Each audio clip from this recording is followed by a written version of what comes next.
I am Natalie Warren, 34 years old, and for most of my life, I believed I knew what family meant. My brother James and I survived our parents' divorce together, clinging to each other when our worlds split apart. He was only 2 years older than me, but he felt like both brother and protector, the one who made sure I never crossed a street without his hand in mine, the one who promised me when we were counting coins on our bedroom floor that no matter what happened, we would always have each other. I clung to that promise like it was the air I breathed. When I became a woman, I built my own empire from nothing. Hotels, catering luxury events, I poured every ounce of myself into creating something permanent, something that couldn't be taken away the way my childhood had been. James was there through it all, cheering me on, lifting me up sometimes, even sending me parts of his paycheck just to help me through college.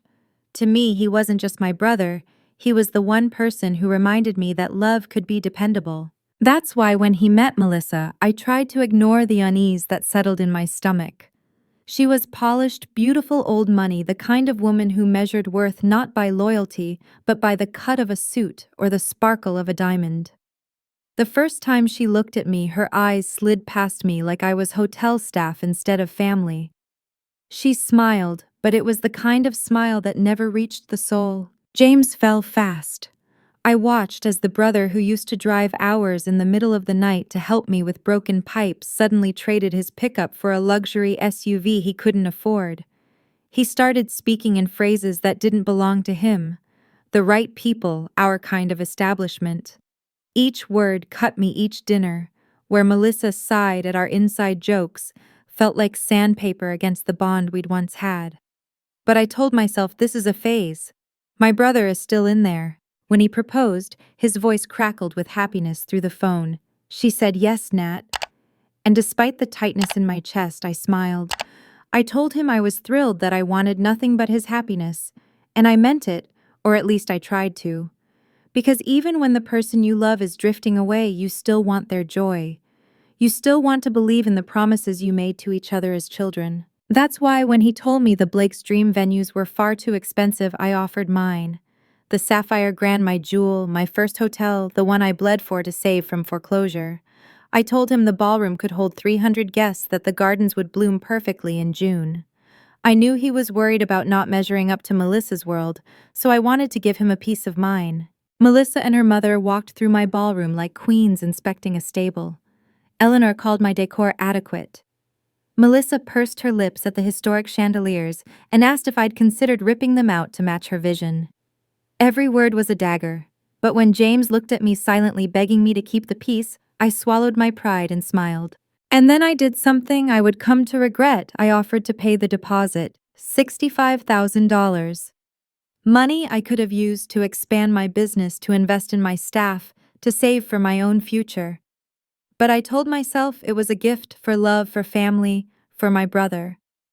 Melissa's eyes lit up the moment I said it, and she accepted before James could even object. From that moment on, I became invisible. Meetings with my catering staff happened without me. Emails about the wedding bypassed my inbox. When I asked James why, he muttered something about conflict of interest, and Melissa wants it perfect. I stayed quiet, but inside something broke. I told myself I didn't care if they ignored me as long as my brother was happy. But deep down I knew I was being used. Months passed and the invitations went out. Not to me. Cousins called gushing about the gold foil and handwritten notes. Strangers on Instagram posted photos from showers and engagement parties I was never told about. And when I finally saw the seating chart drawn up in my own hotel, I discovered my name was missing altogether. I remember staring at that chart, my heart thudding like a warning drum. I was the groom's only sister, the woman who had poured $65,000 into their wedding, and I didn't exist on paper. When I asked James, his voice was evasive. "Melissa's handling the guest list. I'll talk to her." But the truth was already clear. And when the wedding planner finally called me herself, her tone crisp, businesslike, almost apologetic, to inform me that my invitation had been canceled, but that the family would like to keep my deposit, the world around me shattered. My brother, the boy who once gave me half his sandwich, had agreed to uninvite me. Not just uninvite me, erase me, ChatGPT'd and I. I didn't cry when the planner said it. I didn't beg or rage or plead. I pressed my palm flat against the cool wall of the corridor outside my conference room and listened to her breathe through the silence. Your invitation has been canceled. She repeated each word clean and surgical. But the deposit will remain with the venue and catering per the family's request. Family. The words scraped bone. I asked her which family had decided this because I needed to hear it. She said the bride and her mother had given the instruction and that James was aware. Aware. Not opposed, not horrified. Aware. It felt like a small death, the kind that leaves no witnesses but you.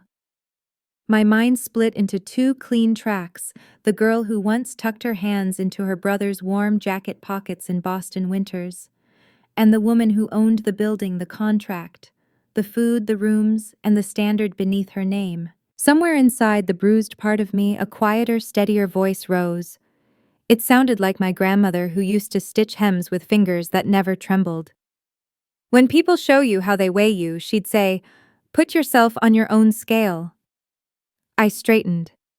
My voice found calm, the kind that terrifies people more than shouting does.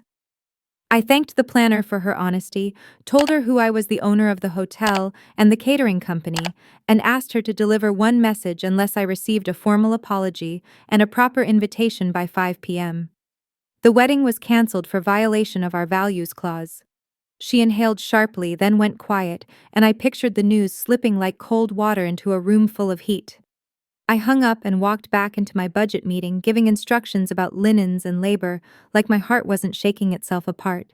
The phones began almost immediately, a hive of urgency. James, then Melissa, then her mother, then unknown numbers that felt like knives wrapped in silk. I didn't pick up. I let the calls stack into a tower of noise and finished what I had been doing, because I have spent my life cleaning messes that weren't mine, and I wasn't going to abandon myself now. By late afternoon, the lobby stirred with a kind of storm energy. I saw them before they saw me.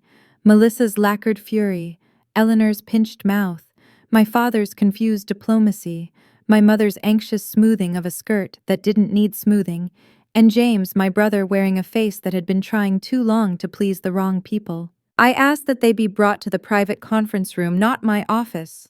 I wanted this on neutral ground under the soft hum of recessed lights and the watchful stillness of framed black and white cityscapes.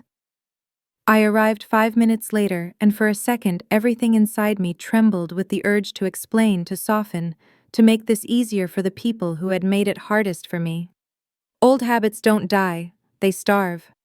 So I fed the other habit, the one that insists on dignity. "What the hell do you think you're doing?" James said before anyone could sit. He didn't shout. He bit the words cleanly, like breaking a pencil in half. "We have a contract."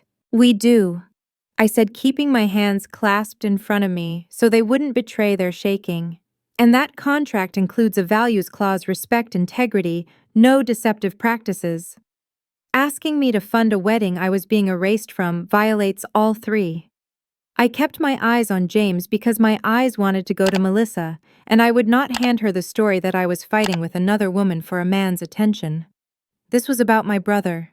This was about me. "Howard," her father lifted his chin with the practiced gravity of a man who closes deals by leaning forward 2 inches. "We'll sue," he said like a door slamming. "You won't want that kind of publicity." "What I won't accept is being treated like the help who pays the bill," I answered. "You're welcome to pursue your options, but you should know that I recorded the planner's call and I have emails excluding me while confirming receipt of my deposit. Any venue you find in 10 days will require full payment up front, and most of them call me for references." I didn't raise my voice because truth doesn't need volume, only daylight. My mother's voice cracked the tension like a dropped plate. "James," she said, looking at him as if she could tilt him back into himself. "Is it true? Did you agree to this?" I watched his jaw move like he was chewing something too tough to swallow. "It's complicated," he said. Melissa scoffed. The sound elegant and violent. "It's a guest list," she said. "Not a moral referendum." I thought of all the guest lists I had built in my life: who gets my time, who gets my kindness, who gets second chances. I had put James on the list twice every time I took him off once. Melissa had never entered the room.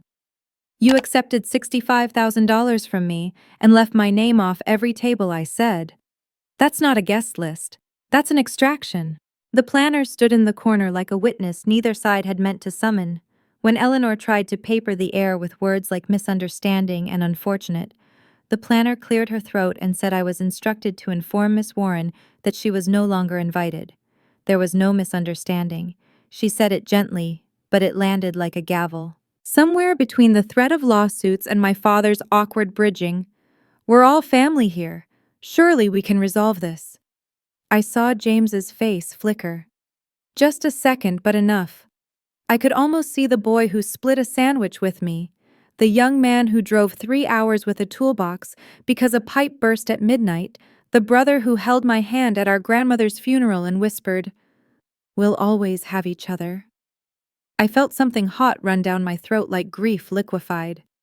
"This is simple," I said, and turned to him, as if the room were empty. "Either I am your sister in that ballroom, or there is no ballroom." Melissa's mouth parted in disbelief. "You can't." "I can," I said, and I thought of all the women I had watched apologize in conference rooms to make themselves smaller than their competence. I would not be one more. And I will. Unless I receive a sincere apology and a proper invitation by 5 p.m., the event is canceled, deposits forfeited, and we all get to explain to 200 guests what happened. Silence held for a long, strange moment, like the breath before a storm changes direction. James looked at Melissa, then at me, then at the floor, as if the answer might be tiled into it. When he finally raised his head, there were both a man and a boy in his eyes. I need a minute," he said. He ran a hand through his hair, the way he did when we were teenagers, and he had scraped a truck against a curb. He looked suddenly so tired of carrying a life that didn't fit. I let him have the minute. I let it stretch longer than was comfortable because decisions don't ripen when you glare at them. Then he exhaled once hard. "I want you there," he said, and the room shifted, a fault line loosening beneath expensive heels. "You always should have been there." Melissa's face drained of color, as if someone had pulled the ground out from under her. She hissed his name, James, but he didn't flinch.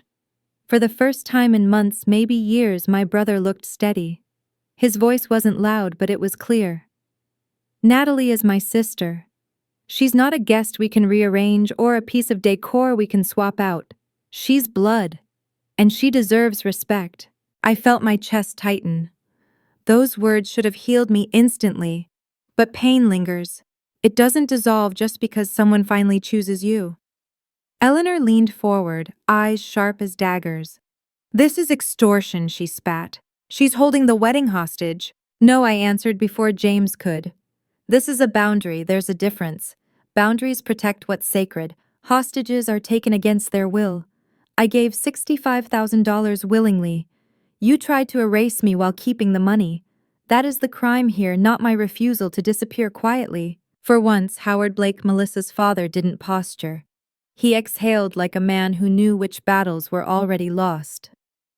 "She has us pinned," he muttered, his voice low but firm. "Melissa Eleanor. She's right. And if we fight her, we lose everything." Melissa turned to him, eyes wide with disbelief. "Daddy?" But he didn't meet her gaze. Instead, he looked at me, extending a hand with a businessman's gravity. "What are your terms?" I looked past him straight at James. This wasn't about contracts or money anymore. "My terms are simple," I said. "An apology. A real one. Not a lawyer's draft. An acknowledgement at that altar in that program that your sister helped make this day possible. Most of all, I want respect. I want to be treated as family, not as staff." For a moment, the silence was suffocating. Then James nodded, his voice breaking slightly. "Yes, you're right, Nat. I'm sorry. I never should have let it get this far." He looked at me and I saw tears glimmer in his eyes. He wasn't just apologizing for the guest list.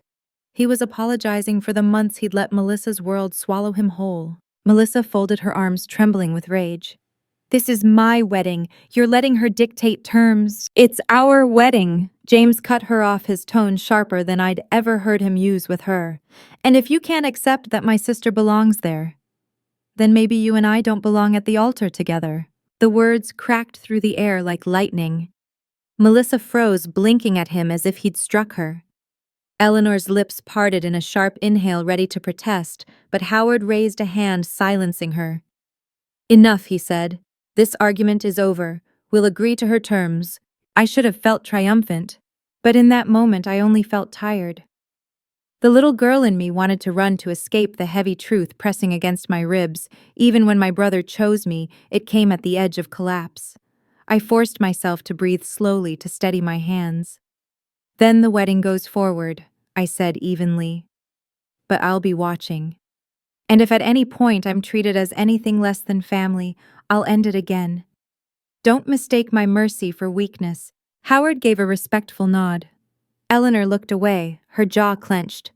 Melissa stood stiff as marble, her silence loud enough to shake the walls.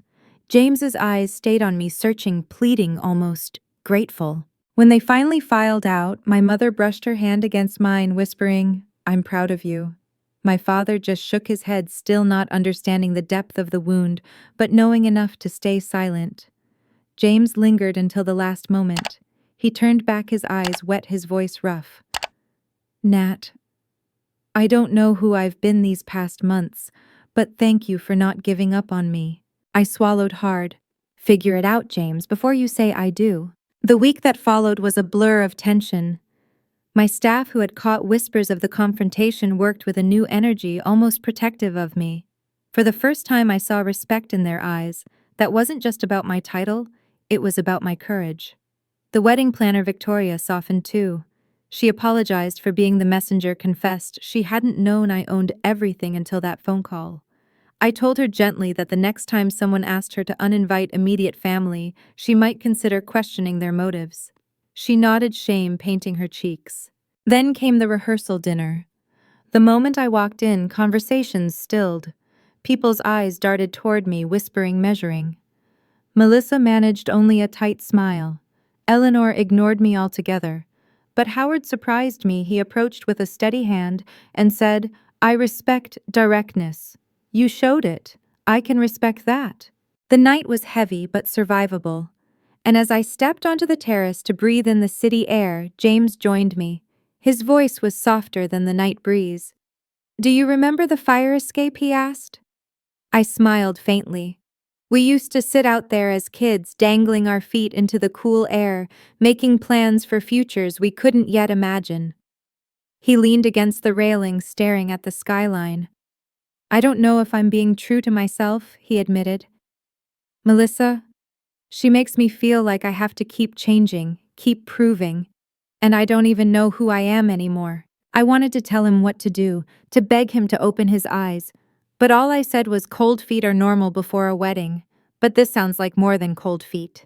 His silence was answer enough. Melissa's voice cut through from the doorway, sharp and commanding. "James, the Harringtons are leaving, come say goodbye." He gave me one last look, weary and torn, before slipping back inside. I stood alone under the night sky, my heart aching with a truth I could no longer ignore. My brother was drowning, and he might not even realize how deep the water had become. The morning of the wedding dawned perfect, as if the sky itself had been bribed into silence. Sunlight spilled over the gardens, every rose petal glistening with dew, every crystal in the ballroom catching light like diamonds. My staff had outdone themselves. The sapphire grand had never looked more breathtaking. And yet, as I took my seat in the front row, my stomach felt like a clenched fist. I was here not just as a guest, not just as the sister, but as the woman who had nearly been erased. Every whisper I heard behind me, "That's the sister," felt like both a wound and a crown. The music began. Bridesmaids glided down the aisle like pearls on silk, and then Melissa appeared, radiant in a gown that looked sculpted from light itself. Gasps filled the hall. She was stunning, yes, but beauty can't disguise contempt. I watched James at the altar, tall and proud in his tuxedo, but his shoulders were stiff, his smile forced. My heart thudded as the minister began. We reached that moment, the pause, the ritual question. If anyone here can show just cause why these two should not be joined in matrimony, speak now or forever hold your peace. The room held its breath. I expected silence, the kind that stretches too long before shattering into applause. But instead, James looked at me. His eyes found mine across the room. And in that split second, I saw everything: fear, clarity, love, shame. And then he spoke. I have something to say. The words cracked through the air like glass shattering. Guests gasped, a ripple of shock spreading from row to row. Melissa froze, bouquet trembling in her grip. The minister blinked, unsure. James, he asked gently. My brother's voice was steady, stronger than I'd heard in months. I cannot do this. Not like this. Not when I am not being true to myself or to the values I was raised with. Chaos erupted. Murmurs surged. People shifted in their seats. Melissa turned to him, her face twisting from shock to fury. What are you doing? She hissed, her voice sharp enough for the first rows to hear. I'm sorry, Melissa, James said. And now his voice shook, but it was not weakness. It was truth breaking through. You are beautiful, accomplished, but I've been trying to become someone I'm not to fit into a world that doesn't want me as I am. In the process, I nearly lost the only person who has always been there for me, my sister. He turned toward me, and the boy I grew up with looked out through his eyes again. Gasps, whispers. Eleanor shot to her feet, hissing about disgrace, about lawsuits. Melissa's bouquet slipped from her fingers, white roses scattering like bones across the floor. Howard simply closed his eyes and rubbed his temple as though he'd foreseen this collapse all along. And then James said the words that would change everything. This wedding is canceled. The room exploded. Some guests rushed to comfort Melissa. Others muttered about wasted flights and ruined vacations. Cameras flashed as people tried to capture scandal disguised as sympathy. Through it all, James walked toward me. His steps were deliberate, every footfall shedding another layer of expectation. When he reached me, he took my hand. His palm was damp, his grip tight. He leaned down and whispered, "Come on." And just like that, we walked out together, brother and sister, abandoning the wreckage behind us. In the quiet of my office, James broke. He sank into a chair, his head in his hands, half laughing, half sobbing. I can't believe I just did that, he said. Did you see their faces? I did, I whispered, handing him a glass of water with hands that still shook. It was the bravest thing I've ever seen you do. He looked up at me, eyes raw. It'll cost me everything: money, reputation, maybe even friends. It might, I admitted. But it won't cost you yourself. And that's the one thing you can't afford to lose. For a long time, neither of us spoke. The chaos raged somewhere beyond the door. But in that moment, there was only the two of us holding on as we had when we were children, through storm, through betrayal, through grief. My brother was back, and the cost, though heavy, felt worth paying. The hours after James walked away from that altar blurred into something surreal. Melissa's screams echoed faintly through the halls, muffled by thick walls and the weight of humiliation. Eleanor shouted about ruined reputations, about the audacity of a man daring to leave her daughter in front of 200 guests. Howard, oddly calm, ushered them out with quiet efficiency, like a man used to containing explosions. And through it all, James stayed by my side. When the ballroom emptied, I returned to inspect what remained. The flowers still glowed, the crystal still gleamed, the cake towered untouched, a monument to everything false. It felt almost sacred, as if the silence itself was asking me a question. Was this the price of truth?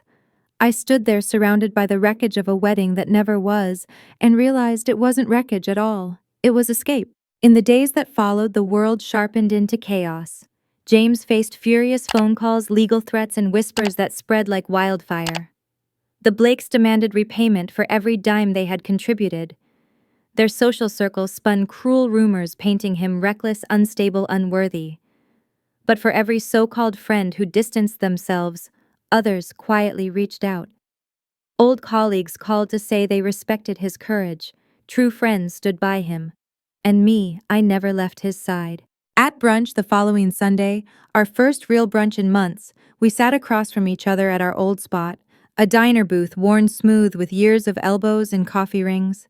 He ordered pancakes just like he used to, and when they arrived, he slid half his stack onto my plate without a word. My throat tightened. That simple gesture said everything we were back to sharing back to us. I'm embarrassed, he admitted, staring at his coffee, but I feel lighter than I have in years. You should, I told him. You chose yourself and you chose family. Weeks passed. I poured myself into work, into rebuilding not just the hotel's reputation, which surprisingly had only grown stronger, but also my own sense of worth. My staff looked at me differently now, not just as their boss, but as a woman who refused to be erased. Word spread that I had stood up to the Blakes, and far from harming my business, it elevated it. Clients whispered about integrity, about strength. Victoria, the wedding planner, called to tell me she admired my resolve and that she'd learned more about true professionalism in that week than in her entire career. Then one day James told me he was seeing someone new. Sarah, a woman from the city planning office he'd known for years. She called to check on me after the wedding, he said, sheepish but smiling. We talked for hours. When I met her, I understood immediately. She was warm, grounded, and when she spoke to the waitstaff at dinner, her kindness wasn't performative, it was natural. Watching them together, I felt hope stitch itself into the spaces where betrayal had once lived. 6 months later, Melissa appeared in my lobby. For a heartbeat, I thought I'd conjured her from memory. But it was her different. No flawless blowout, no sharp designer suit. She wore jeans, her hair pulled back, makeup minimal. She looked human. I came to apologize, she said, her voice stripped of entitlement. Not with lawyers, not with spin, a real apology. She spoke of how quickly she'd tried to replace James with another wealthy fiancé, only to realize she had become the very thing she hated, a pawn in someone else's game. Her voice broke as she admitted she'd been cruel, calculating, and blind. And then, almost trembling, she pulled out an envelope and placed it on my desk. Inside was a cashier's check, $65,000. It should have been returned the day the wedding was called off, she said quietly. I'm sorry for everything. For a moment, I couldn't move. The same woman who once laughed about erasing me from photographs was now returning money she could have easily justified keeping. I searched her face for deception, but instead found the rawness of someone finally seeing herself clearly. Thank you, I said simply. It won't erase what happened, but it means something. After she left, I sat in my office staring at that check, my hands trembling. It wasn't about the money. It was about the lesson carved into every painful moment. Boundaries matter. Self-respect matters. Even people who try to destroy you can change, but only after you refuse to let them diminish you. A year later, I stood in the garden of my newest hotel property as James adjusted his tie. He was marrying Sarah in a ceremony that was simple, intimate, and overflowing with authenticity.